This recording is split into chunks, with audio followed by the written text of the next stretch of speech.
सबसे पहले आपको दिखाते हैं ऐसी तस्वीरें जिनका जिक्र सरेरा है। ये तस्वीरें सुर्खियों में भी है और सोशल मीडिया पर भी है। इनसे आपका बाखबर होना बेहद जरूरी है क्योंकि चौराहे पर इन्हीं की चर्चा है। तस्वीरें हिमाचल प्रदेश के कुल्लू की है, जहां उफनती नदियां ऐसे बह रही हैं जैसे सब कुछ अपने साथ बहा ले जाने पर आमदा हो। क्या पहाड़, क्या पत्थर, क्या घर, क्या गाड़ी, सब कुछ अपने आगोश में लेती जा रही है। बुट्टी रफ्तार भाई।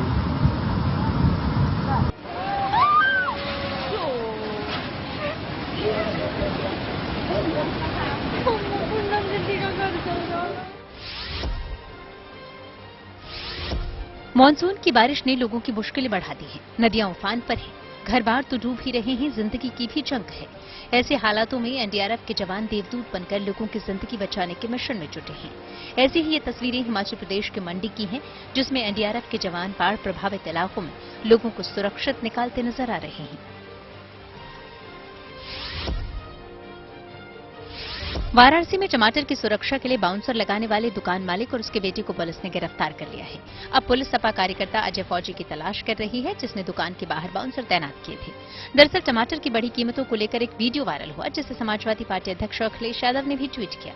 वीडियो में एक सब्जी की दुकान के आगे 2 बाउंसर खड़े नजर आए, जो लोगों को टमाटर छूने से रोकते दिखे। मुद्दा सियासी बनने लगा तो नगर निगम और पुलिस ने छानबीन की। पुलिस के मुताबिक सब कुछ योजनाबद्ध तरीके से किया गया था।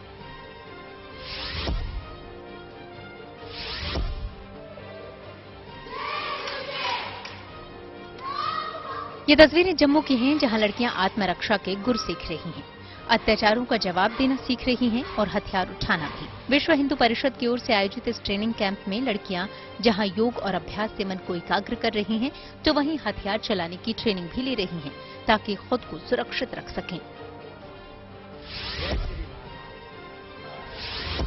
सावन के पहले सोमवार को यूं तो देश भर के शिवालयों में महादेव की जयकार रही। भोलेनाथ की एक झलक पाने, उन पर जल अर्पण करने के लिए श्रद्धालुओं की भीड़ उमड़ी।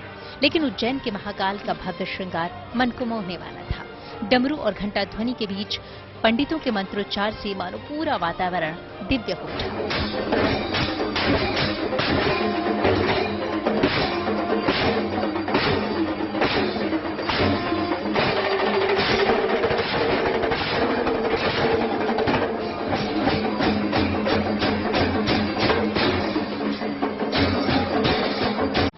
जिंदगी का सफर सुहाना हो, इसके लिए सावधान रहना जरूरी है। रोजमर्रा की आपाधापी में कुछ देर बैठकर सोचना समझना भी जरूरी है कि आपके आसपास क्या हो रहा है और जो कुछ हो रहा है उससे हमारी जिंदगी, हमारा परिवार कैसे प्रभावित हो सकता है। इसलिए हॉर्न बजाकर बाखबर करने वाली खबर जरूरी होती है। और आज की ये खबर बारिश के इस मौसम में मुंबई की सबसे बड़ी चिंता से जुड़ी है।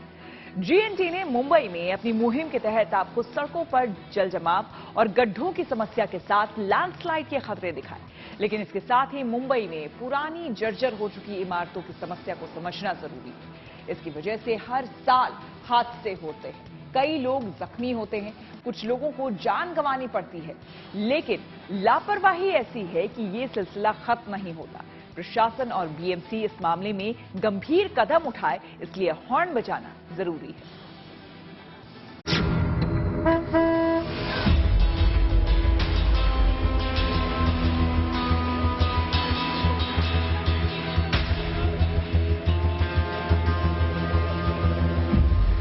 अभी तक जो मजबूती के साथ खड़ा था, वो मकान तेज लहरों का प्रहार न झेल सका। एक पल में पानी के साथ यूं बह गया जैसे कागज का बना था। पानी में भर-भरा कर गिरते मकानों की ये तस्वीरें डराने वाली हैं। ये डरावना मंजर देश के ऐसे इलाकों का है जहां नदियां उफान पर हैं।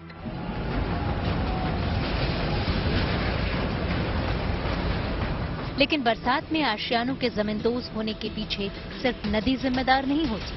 मुंबई को ही देखिए, बरसों पुरानी जर्जर हो चुकी इमारतें बरसात के मौसम में ढह जाती हैं। अभी कुछ दिन पहले ही मुंबई के घाटकोपर इलाके में एक रिहायशी इमारत ढह गई। कुछ लोग तो बचा लिए गए, लेकिन तमाम कोशिशों के बावजूद 2 लोगों को बचाया नहीं जा सका। बरसात के मौसम में बेहद पुरानी बिल्डिंग्स का गिरना मुंबई के लिए नई बात नहीं, यह हर साल होता है। इसलिए हर साल जब मानसून आता है, मुंबई के कई इलाकों में लोगों की चिंता बढ़ जाती है। इसलिए जरूरी है कि इस मामले में लापरवाही दूर करने के लिए हॉर्न बजाया जाए। पहले आपको बताते हैं कि बरसात के मौसम में मुंबई किस खतरे का सामना करती है। जून के आखिरी हफ्ते में घाटकोपर में एक 3 मंजिला इमारत ढह गई। उसके बाद विले पार्ले इलाके में नानावती अस्पताल के पास एक इमारत की बालकनी का हिस्सा गिर गया।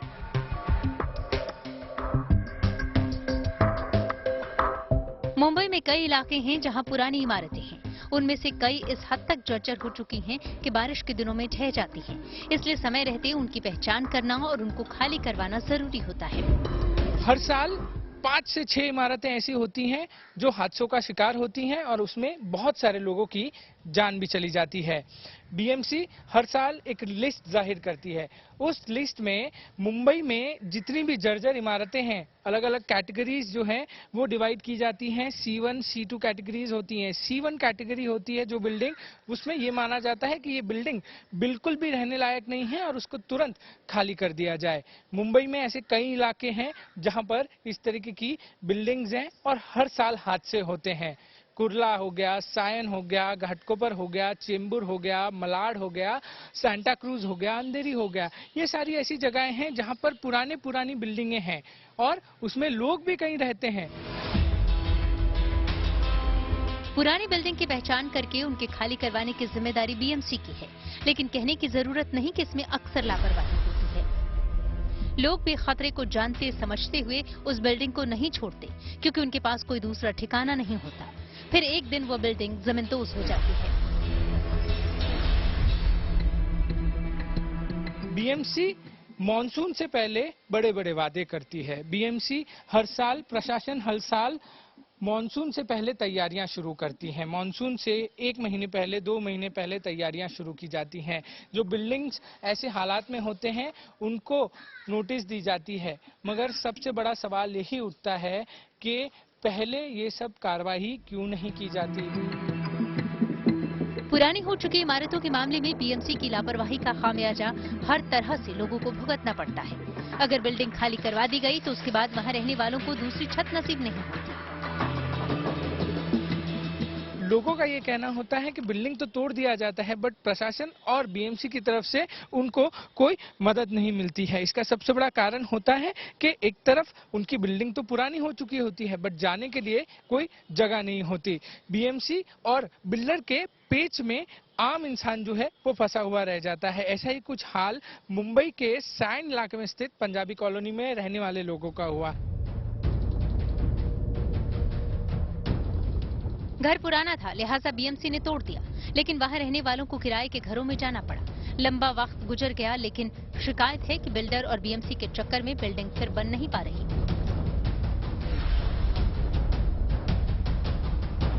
बीएमसी की लापरवाही ऐसी है कि लोग जान खतरे में डालकर ही पुराने मकानों में रहते हैं। सांता क्रूज इलाके के एक बिल्डिंग के लोग कई वर्षों से कानूनी लड़ाई में उलझे हुए हैं, क्योंकि बीएमसी ने बिल्डिंग को सुरक्षित नहीं माना और बिजली काट दी। अभी तक ये तय नहीं हो पाया है कि बिल्डिंग C1 कैटेगरी में है, C2 कैटेगरी में, यानी रिपेयर करवाना है या बिल्डिंग गिरानी है। हम लोग तो एक ही रिक्वेस्ट है, हम लोग खाली रिपेयर करने दो ये बिल्डिंग। क्यों हमारा को ओनर ने, हम लोग सब रास्ते पे गिरे, आधा मोस्ट ऑफ 90% सीनियर सिटीजन है, आधा काम पे नहीं, कुछ नहीं है, तो हम लोग क्या करें, किधर जाएंगे। बीएमसी इस तरह से बोलते हैं कि ये वो हमारा काम नहीं है। हमारा को सिर्फ खाली बताया गया है कि आपकी बिल्डिंग को जो है तोड़ना है या आपको ये जो बेघर करना है, ये बस ये बताया गया है। वो आपको जो करना है वो आप समझ के लो, आप अपने लैंडलॉर्ड से करो, आपको जो करना है आपके वो कोर्ट से लैंड। हमारा गवर्नमेंट से यही सवाल है भाई, जब आप एक अनएथोराइज जमीन को जगह घर दे सकते हो, तो ये जो एथोराइज घर है इनके लिए, हमारे हक के लिए आप कुछ क्यों नहीं कर रहे। ये लोग अपने घर के लिए कानूनी जंग लड़ रहे हैं, लेकिन कई लोग ऐसे हैं जो ऐसे चक्कर से बचने के लिए जान दांव पर लगाकर पुरानी इमारत में रह रहे हैं। लेकिन एक बात साफ है कि जब तक बीएमसी जर्जर इमारतों को लेकर सख्त और पारदर्शी प्रक्रिया नहीं अपनाता है, तब तक ऐसे हादसे होते रहेंगे। इसलिए जरूरी है कि इसे लेकर हॉर्न बजाया जाए।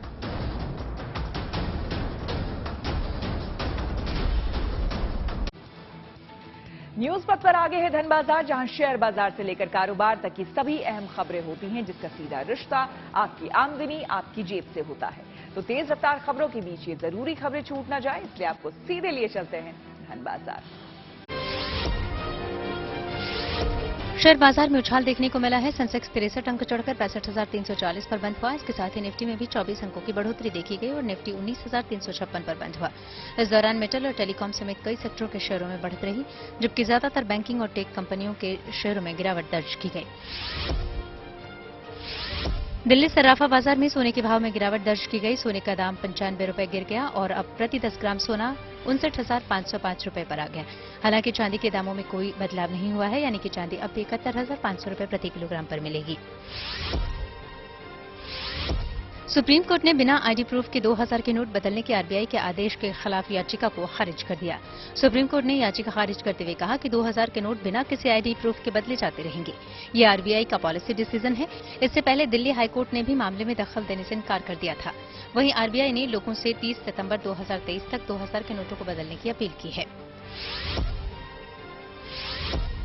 कार कंपनी हुंडई मोटर ने अपनी नई कार एक्स्टर लॉन्च कर दिया है। इस कार की शुरुआती कीमत करीब 6 लाख रुपए रखी गई है। कंपनी का दावा है कि मिनी एसयूवी सेगमेंट में ये सबसे सस्ती और पहली कार है जिसके सभी वेरिएंट्स में 6 एयरबैग दिए गए हैं।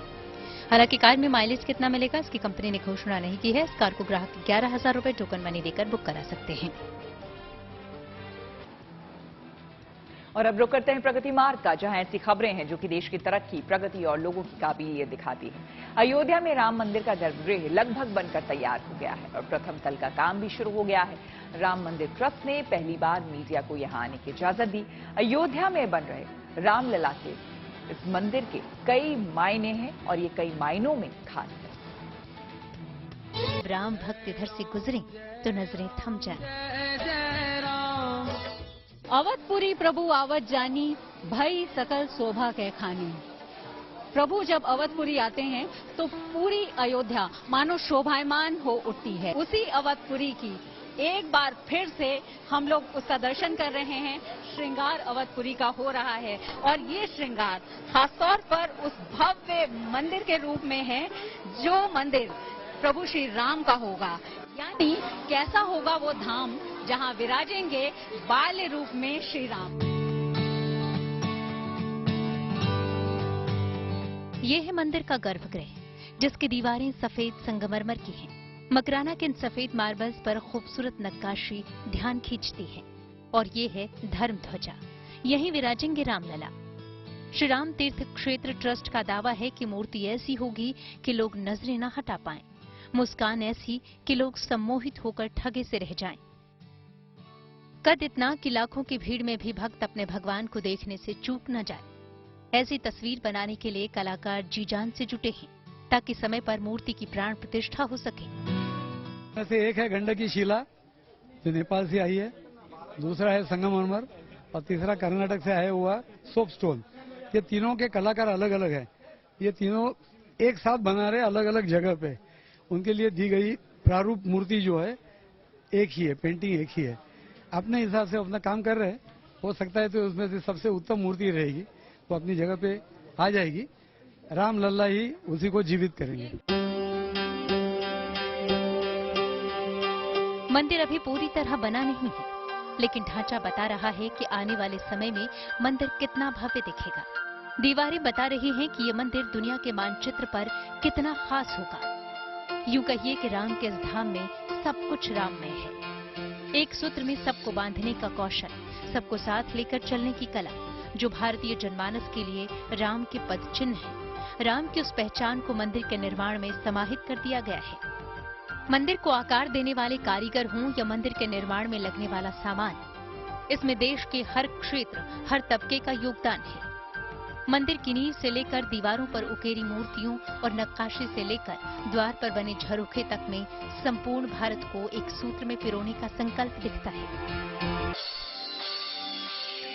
मंदिर का मामला हो और चाहे लोगों से जिस प्रकार से धर्म रक्षा निधि यानी कि मंदिर धनराशि समर्पण की जो वो चलाई गई योजना, उसमें जो जिस प्रकार से योगदान है, पूरा देश जुड़ा, विदेश तक के लोग जुड़े, ठीक उसी प्रकार से इस मंदिर में भी समन्वय के आधार पर सारे लोग एक सूत्र में बंध रहे हैं। ये हम सब के लिए सौभाग्य की बात है।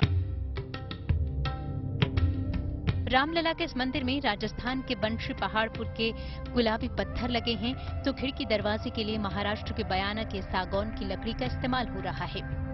स्तंभों पर मूर्तियां उकेरने के लिए ओडिशा के मूर्तिकार हैं, तो फर्श का काम करने के लिए तमिलनाडु के कारीगर। उत्तर भारत के मंदिरों की खास नागर शैली में मंदिर बन रहा है, तो कर्नाटक और राजस्थान के मूर्तिकार और शिल्पकार रामलला की प्रतिमा को आकार देने में जुटे हैं। यही नहीं, गुजरात के सोमपुरा आर्किटेक्ट ने इसका डिजाइन तैयार किया है, तो उत्तर भारत के साधु संतों ने इसको स्वीकृति दी है। यहाँ पे राजस्थान से बंसी पहाड़पुर के पत्थर है, मकराना के मार्बल है, कर्नाटक और आंध्र से ग्रेनाइट है, महाराष्ट्र से सागवान आया है लकड़ी, यहाँ पे छत्तीसगढ़, उड़ीसा, आंध्र प्रदेश, तमिलनाडु, कर्नाटक, राजस्थान से कारागिर है, तो यहाँ पे काम करते आ रहे हैं और इन सभी का योगदान यहाँ पे लगा हुआ है। और हम देखते आ रहे हैं कि ये पूरा भारत का एक स्वरूप है। सिया राम जय राम जय जय राम। मंदिर का गर्भगृह लगभग बनकर तैयार है। परिक्रमा मार्ग की दीवारें और छत बन गई हैं और अब फर्श बनना बाकी है। शोभा मंडप पर भी काम तेजी से चल रहा है। अब इंतजार तो बस रामलला की मूर्ति की प्राण प्रतिष्ठा का है। जय राम जय राम। ठीक इसी जगह रामलला विराजमान होंगे। इस भव्य मंदिर में यही वो जगह है जहां पर रामलला विराजमान होंगे। जब लोग आएंगे और भव्य श्री राम मंदिर में रामलला के दर्शन करेंगे, जनवरी 2024 में प्राण प्रतिष्ठा की तारीख होगी और उसके बाद श्री रामलला के इसी गर्भगृह में दर्शन हो सकेंगे। वीडियो जर्नलिस्ट रोहित मिश्रा के साथ शिल्पी सेन, अयोध्या। मनीष सिसोदिया की जमानत याचिका पर सुनवाई के लिए सुप्रीम कोर्ट तैयार हो गया है। आइए आपको सीधे लिए चलते हैं न्यूज एक्सप्रेसवे पर, जहां देश से जुड़ी कुछ और जरूरी खबरें कर रही हैं आपका इंतजार।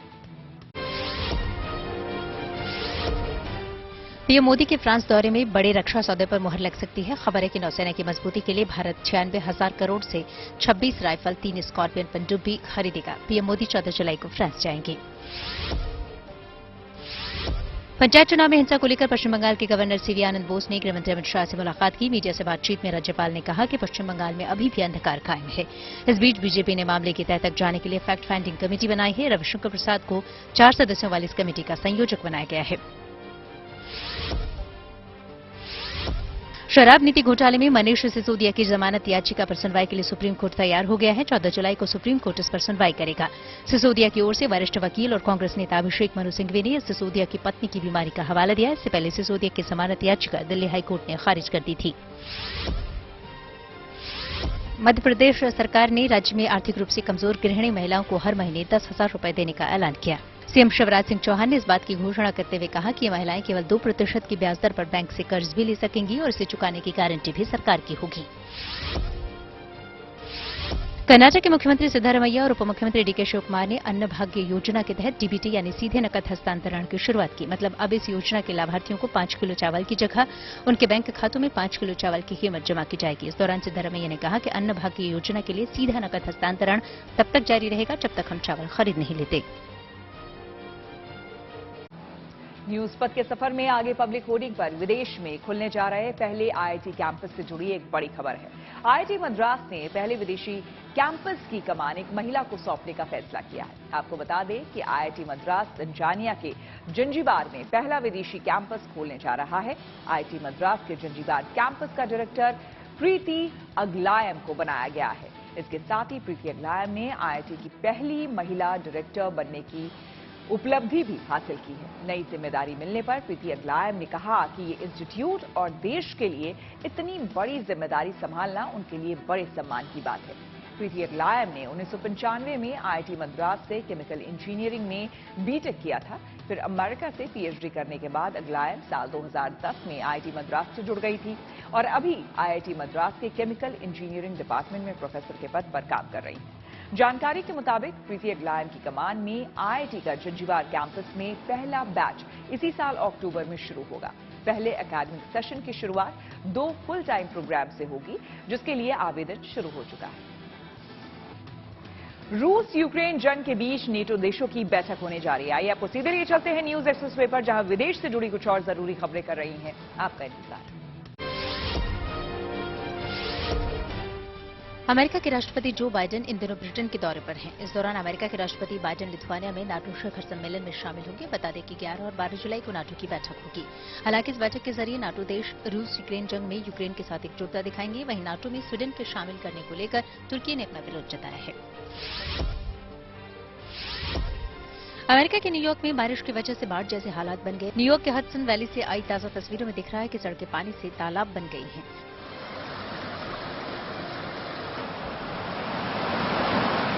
यही नहीं, सड़कों और गलियों में खड़ी गाड़ियां पानी में डूब गई। आलम यह है कि बारिश का पानी लोगों के घरों में घुस गया। हालांकि मौसम विभाग ने पुटनम और रॉकलैंड काउंटी इलाकों के लिए ऑरेंज अलर्ट जारी किया है। उत्तर कोरिया ने हवाई क्षेत्रों में जासूसी को लेकर अमेरिका को चेतावनी दी है। उत्तर कोरिया का आरोप है कि अमेरिका के जासूसी विमानों ने हवाई क्षेत्रों का उल्लंघन किया है और अगर अमेरिका ने उत्तर कोरिया के एयर स्पेस में जासूसी विमानों को उड़ाने की गलती की तो वो उन्हें मार गिराएगा। हालांकि अमेरिका की तरफ से इस पर कोई प्रतिक्रिया सामने नहीं आई है।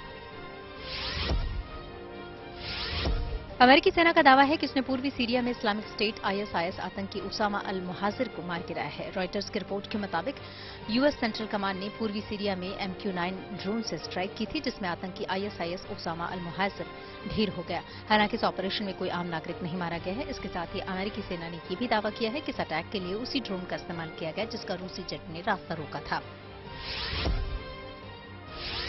स्वीडन में पिछले महीने कुरान से हुई छेड़छाड़ को लेकर मुस्लिम देशों ने स्वीडन के खिलाफ एक बार फिर से कड़ी आपत्ति जताई है। इसके साथ ही स्वीडन से आए सामानों के बहिष्कार का फैसला लिया है और यमन ने स्वीडन से आयात पर प्रतिबंध लगा दिया है। हुती व्यापार मंत्री मोहम्मद शराफ अल मुताहर ने इस्लामिक देशों से भी स्वीडन के सामान को अपने अपने देश में न आने देने की अपील की है। खबरों के सफर पर आगे बढ़ते हैं, लेकिन उससे पहले जरा सा रुकते हैं वायरल चौक पर। देख लेते हैं उन वीडियोस को जो कि सोशल मीडिया में धमाल मचाए हुए हैं। इनमें से कुछ वीडियोस ऐसे हैं जो आपको इमोशनल कर देंगे और कुछ आपको हंसाएंगे भी।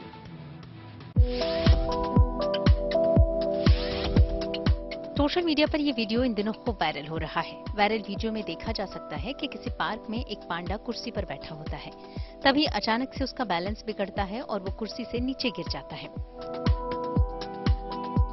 तब गुस्से में आकर पांडा उस कुर्सी को खाई में फेंक देता है और गुलाटी मारने लगता है और गुलाटी मारते मारते वो खुद बाड़े में गिर जाता है। सोशल मीडिया यूजर्स को पांडा का ये क्यूट अंदाज काफी पसंद आ रहा है।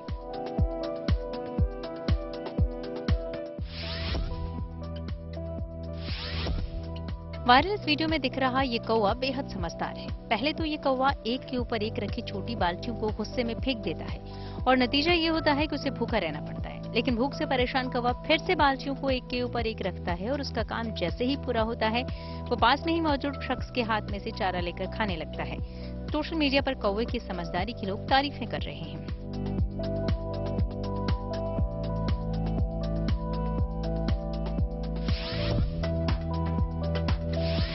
सोशल मीडिया पर वायरल वीडियो बेहद खास है। ये क्यूट वीडियो देखकर वाकई में बचपन की याद आ जाएगी। दरअसल वीडियो में दिख रहा है कि एक महिला सीढ़ियों पर आगे आगे चल रही है और एक बच्चा अकेले ही पेट के सहारे सीढ़ियों से उतर रहा है। देखते ही देखते बच्चा अकेले ही 15 सीढ़ियों को पार कर नीचे आ गया। वाकई में बच्चे की यह कमाल की फुर्ती है।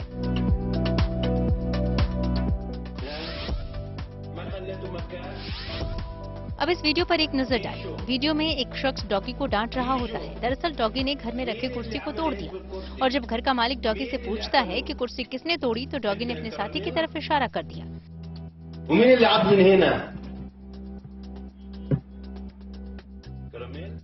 और पांचों डॉगी में से जिसने कुर्सी तोड़ी होती है दूसरे सभी डॉगी ने उसके ऊपर हाथ रख दिया। सोशल मीडिया पर डॉगी की मासूमियत का वीडियो खूब वायरल हो रहा है।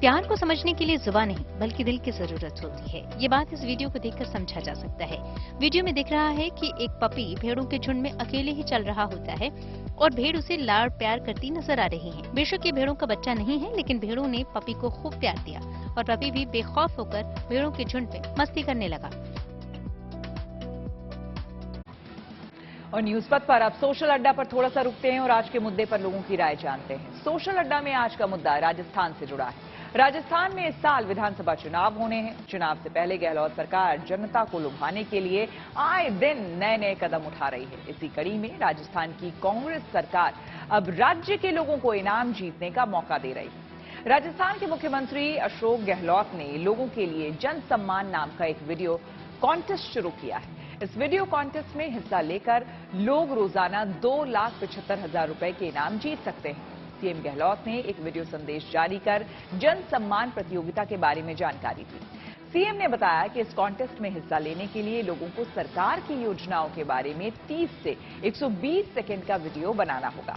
फिर इस वीडियो को #जनसम्मान_जय_राजस्थान टैग के साथ कम से कम अपने 2 सोशल मीडिया अकाउंट पर अपलोड करना होगा। इसके बाद सोशल मीडिया प्लेटफॉर्म पर अपलोड किए गए वीडियो लिंक की जानकारी सरकारी पोर्टल जनसम्मान.rajasthan.gov.in पर देनी होगी।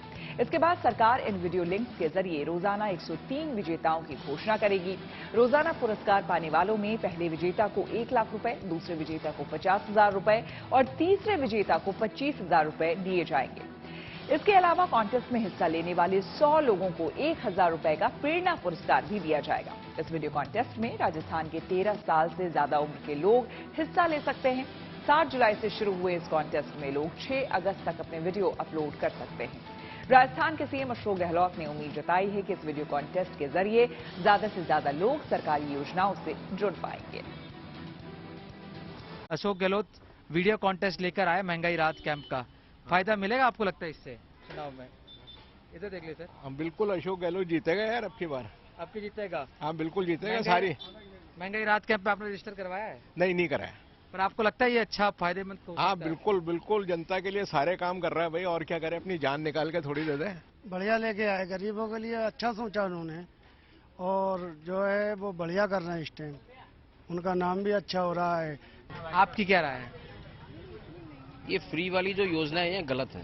ये गलत है? उससे भार पब्लिक पे ही पड़ता है अल्टीमेटली। आपको जो टैक्स देता है ना उस पे ज्यादा भार पड़ता है।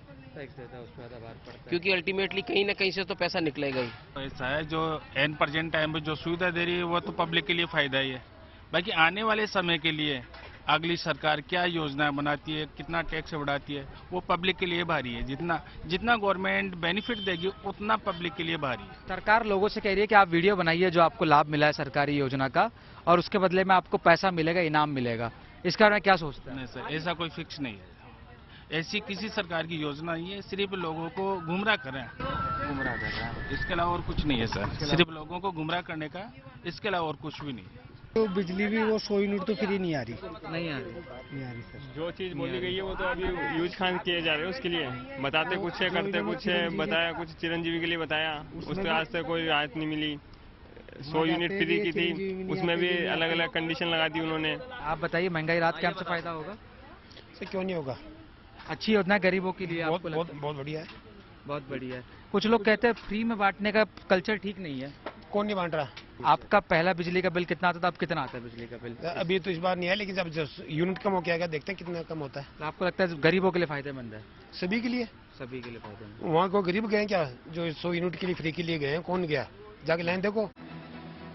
ओप्पो ने लॉन्च किया नया 5G स्मार्टफोन। टेक्नोलॉजी से जुड़ी ऐसी ही हर एक जरूरी खबर को जानने समझने के लिए आइए आपको लिए चलते हैं डिजिटल गली। चीन की मोबाइल कंपनी ओप्पो ने 5G स्मार्टफोन की नई सीरीज रेनो 10 को लॉन्च कर दिया है। सीरीज में कंपनी 3 स्मार्टफोन लेकर आई है, जिसमें रेनो 10, 10 प्रो और रेनो 10 प्रो प्लस शामिल हैं। कंपनी का दावा है कि ओप्पो रेनो 10 प्रो प्लस पहला स्मार्टफोन है जिसमें OIS टेक्नोलॉजी वाला 64 मेगापिक्सल टेलीफोटो पोर्ट्रेट कैमरा दिया गया है। टेक्नोलॉजी कंपनी OnePlus जल्द ही अपना फोल्डेबल स्मार्टफोन लॉन्च करने जा रही है। कंपनी के इस फोन का नाम OnePlus Open होगा। इसके लिए कंपनी ने इसी साल मई में OnePlus Open के नाम से ट्रेडमार्क को भी दर्ज कराया है। बता दें कि इस नई फोन में ट्रिपल रियर कैमरा सेटअप होगा, जिसका मेन लेंस 48 मेगापिक्सल का हो सकता है। इसके अलावा कंपनी इसमें एक टेलीफोटो लेंस भी दे सकती है। Xiaomi रेडमी ब्रांड का नया स्मार्टफोन रेडमी 12 1 अगस्त को लॉन्च करने जा रहा है। कंपनी ने इस नए स्मार्टफोन का टीजर ट्विटर पर शेयर किया है। हालांकि इस स्मार्टफोन को कुछ दूसरे देशों में पहले ही लॉन्च किया जा चुका है। Xiaomi की ऑफिशियल वेबसाइट के मुताबिक ये स्मार्टफोन क्रिस्टल ग्लास डिजाइन से लैस है। हालांकि इसकी कीमत के बारे में कंपनी की तरफ से कोई ऐलान नहीं किया गया है। और खबरों के एक्सप्रेसवे से आगे रुक करते हैं सियासी ढाबे का, जहां आज की सबसे दिलचस्प खबर मौजूद है। पटना के सियासी गलियारों में चर्चा है कि क्या विपक्षी एकता का दावा कर रहे नीतीश खुद पाला बदल देंगे। ये चर्चा इसलिए तेज है क्योंकि लालू के करीबी एक आरजेडी विधायक पर नीतीश आज खूब बरसे। इससे पहले आरजेडी कोटे के एक मंत्री को लेकर भी तनातनी हो चुकी है। कुल मिलाकर फिलहाल महागठबंधन में माहौल बहुत अच्छा नहीं है।